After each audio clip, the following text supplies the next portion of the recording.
Hello, and welcome to my workshop again. Thank you for stopping by. I wanted to touch a little bit on a subject that every single alchemist doesn't speak of.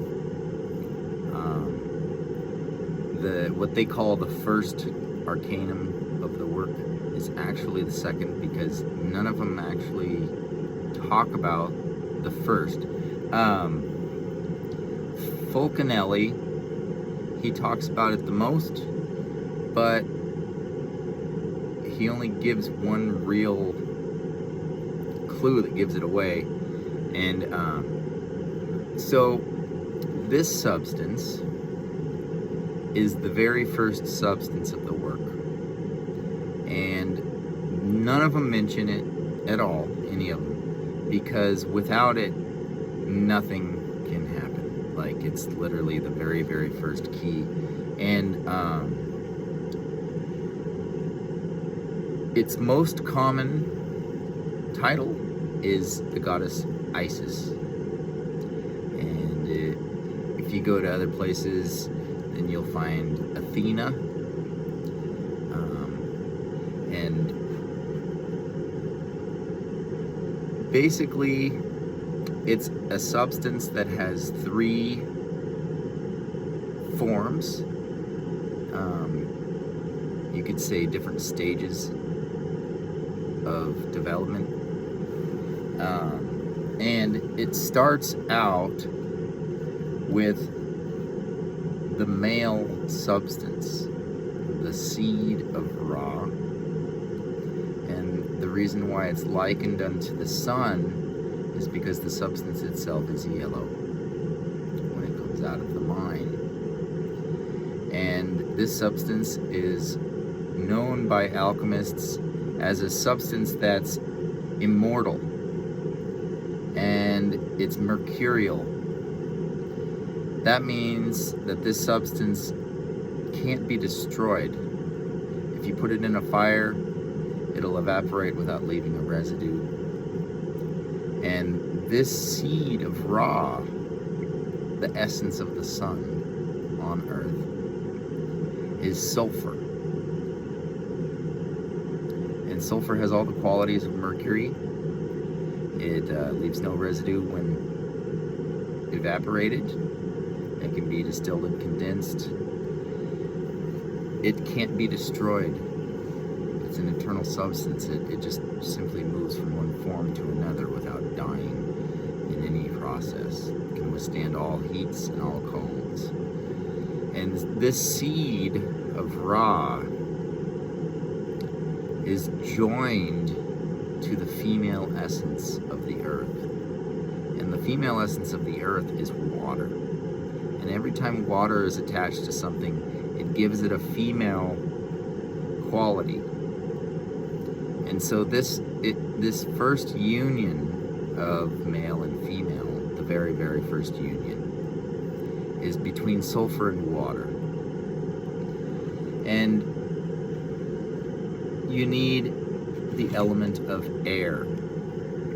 Without the element of air, you can't give the sulfur wings. And so you have to start by setting up an air bubbler through your apparatus into your vessel. And then you warm up the sulfur. And the water should be distilled. It has a smaller particle and it doesn't have any contaminants. So you bubble the essence of the sun, the sperm of Ra, into the water. And as it comes out, it's white. And when it comes into the water, as you continue to bubble it in there, it helps if it's stirring. Then over time, the water will turn pure white. And you'll see little white particles floating around in the water. And this is the bridesmaid's dress.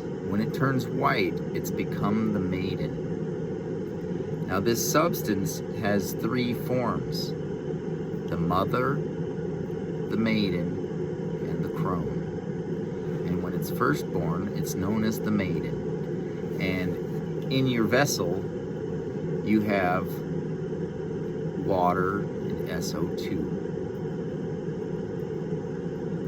And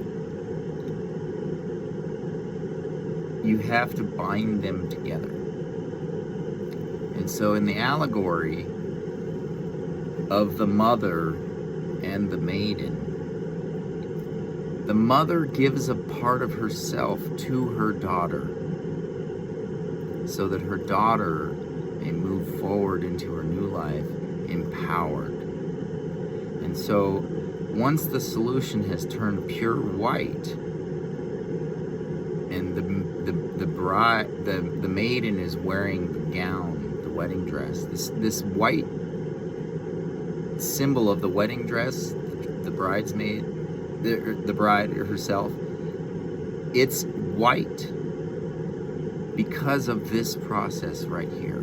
When the male and the female come together and the solution turns white, that's the dress, the wedding gown, right? And so she must take into herself a part of her mother. And so what you do is you take a 98% concentration of sulfuric acid and you add it, whatever volume you have in your vessel, 20% of that volume is added in. And what happens is the sulfuric acid reacts and the SO2 crystals stick to the SO. They all like clump together, and it switches from SO2 to SO3 and then SO4. It's like it's actually multiple reactions happening in sequence, one after another, as you do this. And so what you end up with is a solution of 40% sulfuric acid. And so then you have to raise the temperature of that solution up to 117, and you leave it there until the bubbles stop. And then you raise it to 130, and you leave it there until the bubbles stop. And as soon as the bubbles, what you'll see is what's happening is you're drying it out. The water's going away and the sulfur is being left behind in a more concentrated form. And so when the bubbles stop at 117, it's wetter. And when you get up to 130 and the bubbles stop, now it's drier. When the bubbles stop the second time, you need to immediately turn off the heat because you can accidentally over dry it and turn it into SO3 again, or partially into. And so it's extremely important that you don't over dry it. You just want to take the excess water out and stop there. So it'd be good to stop, you could stop halfway between 117 and 130. I'm talking about Celsius when I speak in temperatures. So what happens at that point is the maiden is first, and then the mother is born second. When you've dried it out to a concentration of 98%, it's a little bit wet, not totally dry. Now you have the mother. And goddess Isis has 3 faces under her veil. And those 3 faces are the mother, the maiden, and the crone. And in Egyptian terminology, that was Isis, Ceres, and Kabeli.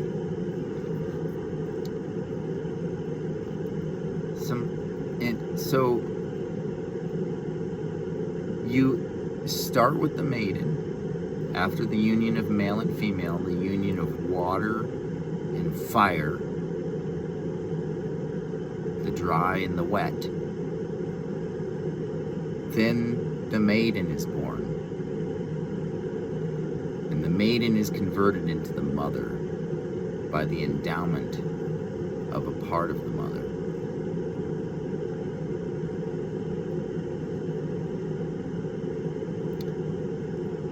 if you overheat it and turn it into the dry form, it's HSO3, then you can't just add water to it and make it into SO4 again. It doesn't work. It spits the water back out. It's very, very reactive to water. And as I'm talking about these solutions, if any of you choose to do this on your own, you must understand the solutions you're involved with, and you have to have the proper apparatuses, the proper protective gear, and you're doing it of your own accord. I'm merely trying to explain some of the work so that when people look at these books, you can understand that these symbols, these goddesses and gods, are actually representing chemical solutions, and they are described by the nature of the substance. And so the nature of the substance is it's embodied into a deity. And so most of these substances change forms, and so then the deity has multiple expressions, right? Different faces, they call them. And so with the Maiden, you're building HSO3 when she's finished. And then you have to add the mother into the Maiden, and it temporarily converts into H2S2O7. And modern science calls that oleum, but the alchemists called that Cabelli, the Crone. But because of the presence of the water in the solution, the water divides that, and you end up with HSO4.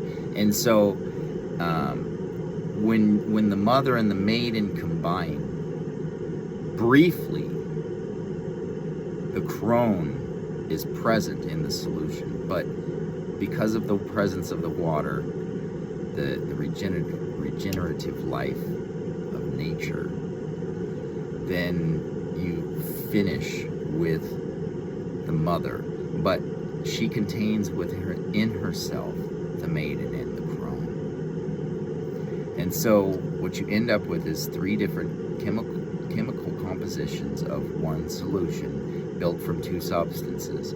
You have sulfur and you have water, the male and the female, the dry and the wet. They come together and they create the Maiden, HSO3. The mother gives a part of herself to her daughter so that she can move forward empowered by her mother's experience. And then they combine together, and briefly the Crone is born and is rapidly regenerated into the mother. And the mother is 98% concentrated sulfuric acid. She's the mother, the goddess, Gaia. Every single culture in the world has a representation of the mother and the Maiden and the Crone in some way. And the names of these things, it goes way back beyond the beginning of human records.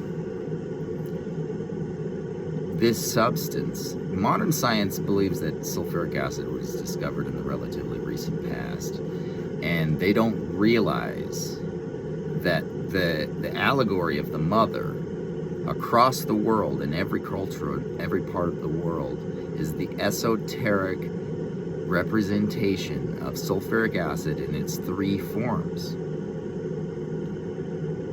Once you have the mother, you have the beginning of the work.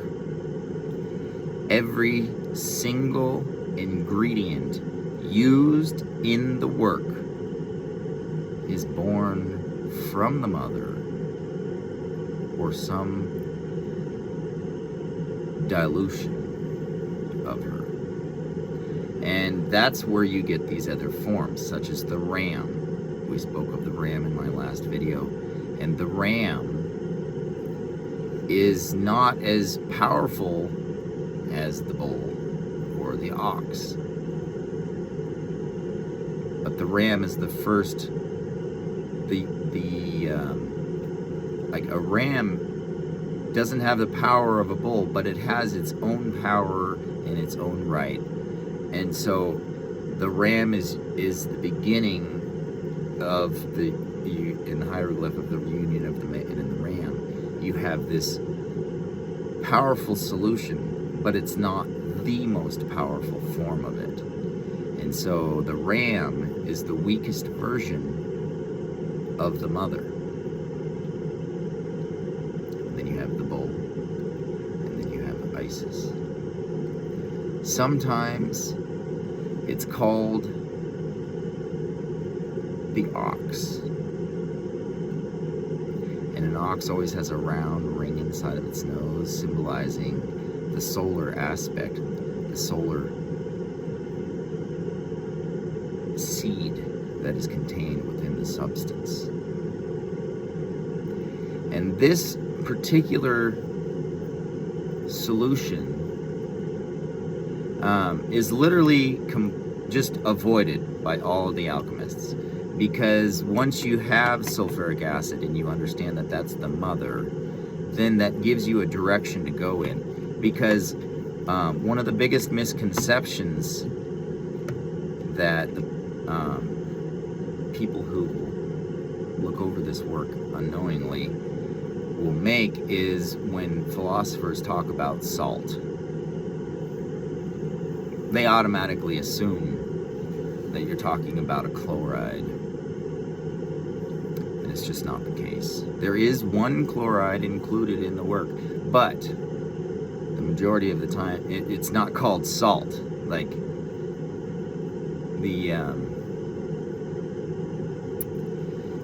so the mother, how do you, like,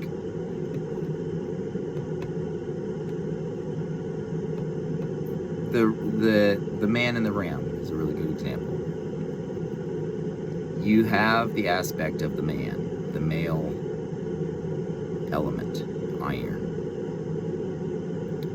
And in the form used by the alchemists, it's steel, so it's most commonly represented by a sword.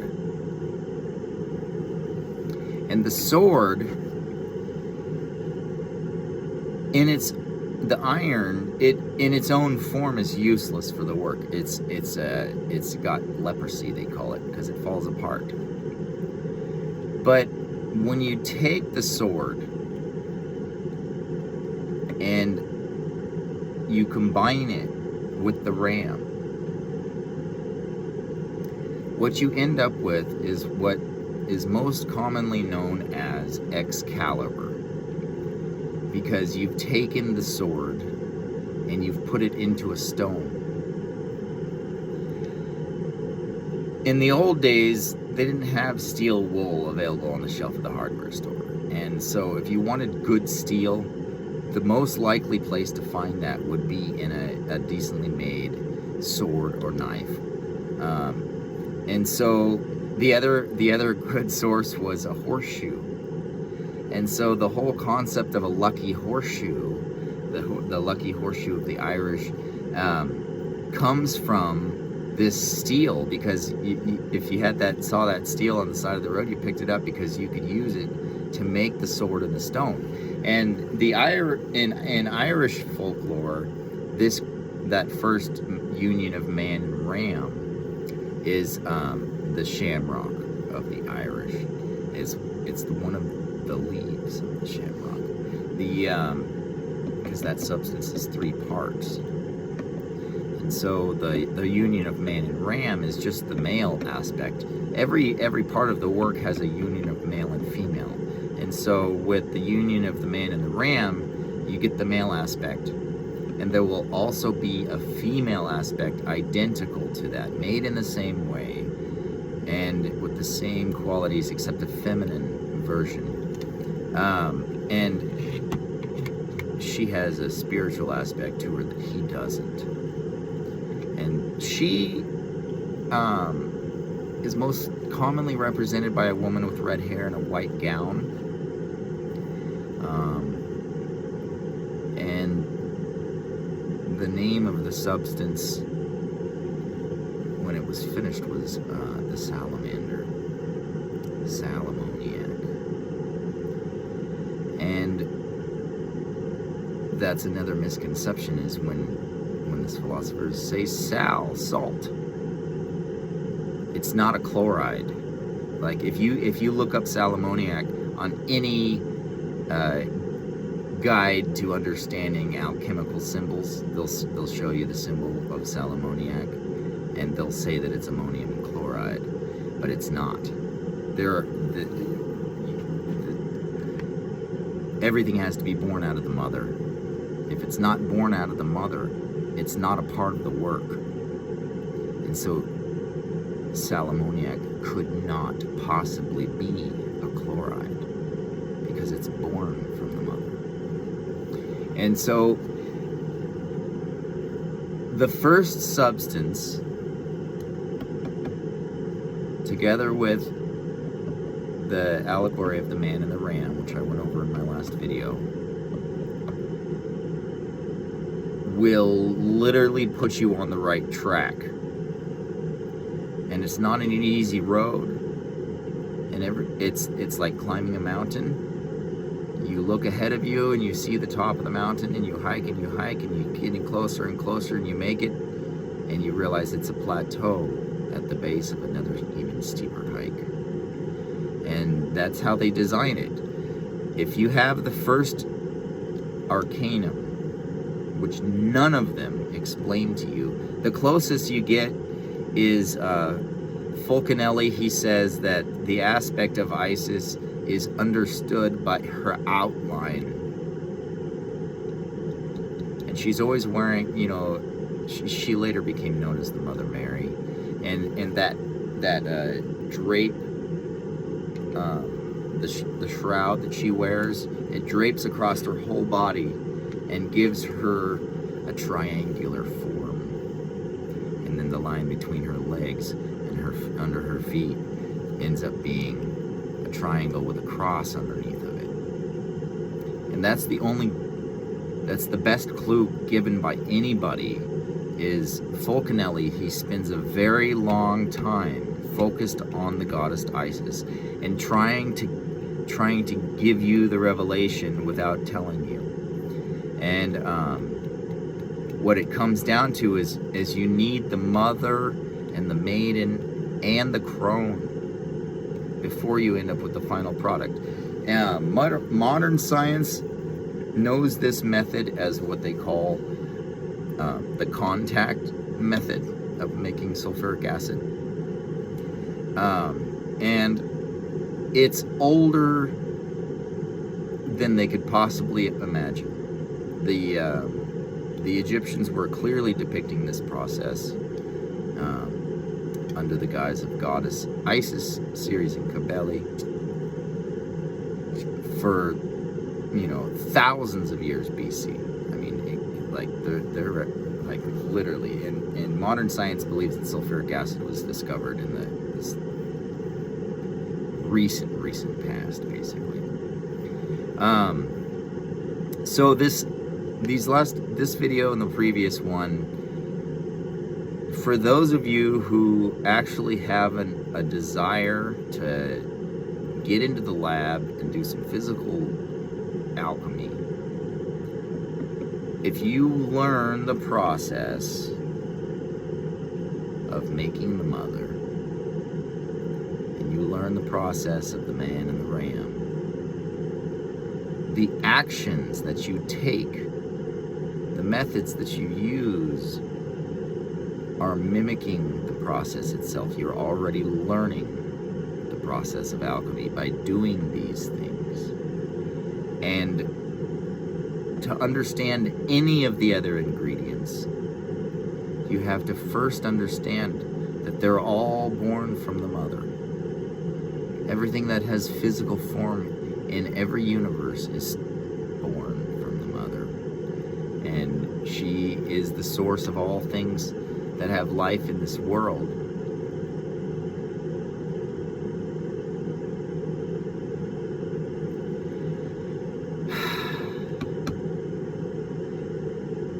Don't listen to the naysayers. And don't spend too much time listening to the puffers either, because they will plant doubt where there needn't be. And they will explain things incorrectly, and you will absorb that subconsciously, and it will cause you to make mistakes in your own work. Stick to the real authors. Fulcanelli, Flamel, Saint Germain, and like that list of books I gave you last time. If you stick with those, or in that circle of those people, you will be much more likely to succeed, because you'll be learning from people who were successful. And there were many people that tried for 40, 50, 60 years or more and were never successful, and they have huge amounts of writings. And their writings are they will misguide you. A really good example of that is Sir Isaac Newton. He spent 60 years trying to make the Philosopher's Mercury and was never successful, but he wrote thousands of pages on the subject. And if you take those paths, you'll end up in the same place that they went, and they're dead ends in the labyrinth. There's only one door into the labyrinth, and that's through the mother. Without the mother, none of her children are ever born. And it's her children that make this all happen. And so I encourage you to read the real authors. And the more you get to, it's like people who work like anti-counterfeiting people. My mom, she said one time, she says, how do you know the difference between a real bill and a fake one? Do you guys have like fake bills that you study? And he said, no. You spend a lot of time with the real thing. And then when the fake gets put in front of you, you recognize it immediately. And so it's the same thing with alchemy. If you spend your time with the wrong people, with the wrong artisans, and listening to the naysayers who don't believe in the work, they just simply, the subject attracts people, and so they use that to their own advantage, and they really do not believe in the work at all. And they will actually hinder your ability to move forward, because their disbelief will sink into you. And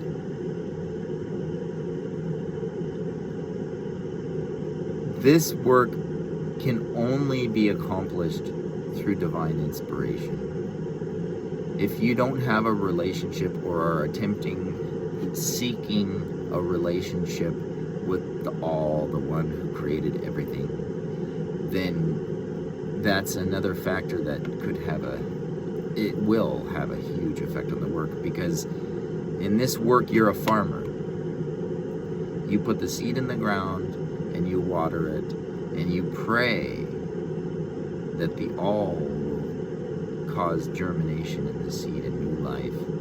And without that connection to the source of everything, you can't expect any generation to happen. And so it's really important that the work is being applied to you in your own life, in a mental and physical and spiritual level, and not just physically trying to understand the work, because this work is understood through the intuition and the spirit and the soul that is in with your being that you are made out of is the same soul that's in the substances you're working on.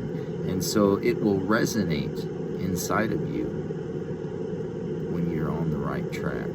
And so you can't expect to approach this from an entirely intellectual perspective and expect to get very far, because you're discounting the source from which the new development in your stone comes from. May you be blessed.